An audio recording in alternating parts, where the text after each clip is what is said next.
India's largest passenger vehicle maker would be declaring its results, and it's going to be very interesting to see the kind of results that the company will post.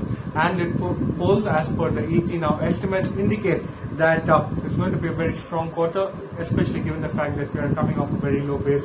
Remember, in the year gone by, the same quarter we actually saw the impact of the lockdown.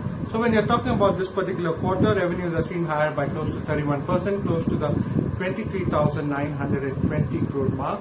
EBITDA is seen at close to 2,200 crores, up almost 40%. Profitability is seen higher by almost a little over 31%, mainly on the back of the fact that it's coming in close to 1,700 crores. Remember, numbers aren't exactly comparable on a year-on-year basis, given the fact that this particular quarter would be an exceptional quarter, given the fact that last quarter or the same quarter last year you actually saw the impact of the lockdown. Everything had come to a standstill, including the economy. Now when you're talking about the key factors to watch out for, the first thing is going to be the commentary as far as the second wave is concerned. You actually saw a certain amount of recovery coming in as far as auto companies were concerned, in terms of volumes, in terms of demand.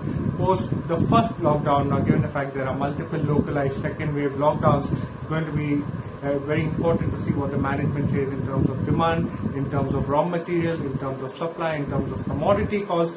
All of these moving parts is something that is going to impact the company's results going forward. Also remember, the company has a new plant that's also expected to dent the margins. This particular quarter, margins on a sequential basis are expected to take a hit. Number one, you're seeing very, very high commodity costs. Steel costs have gone significantly higher. A lot of raw material costs have gone higher.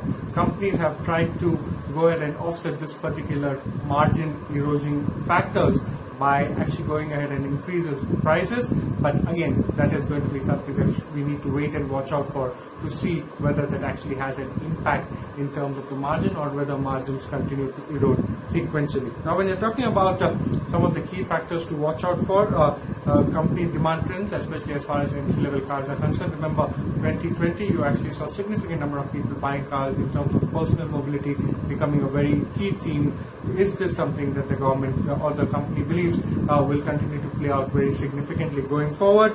Also, status as far as model availability, waiting periods, raw material costs, how many plants are active, how have semiconductor issues, how have raw material issues, supply side constraints, how have all of these impacted the company in the quarter gone by, and how do they expect it to impact the company going forward as well. Also important to keep an eye as far as the company's focus, the company's commentary as far as the trends on diesel vehicles is concerned, and this is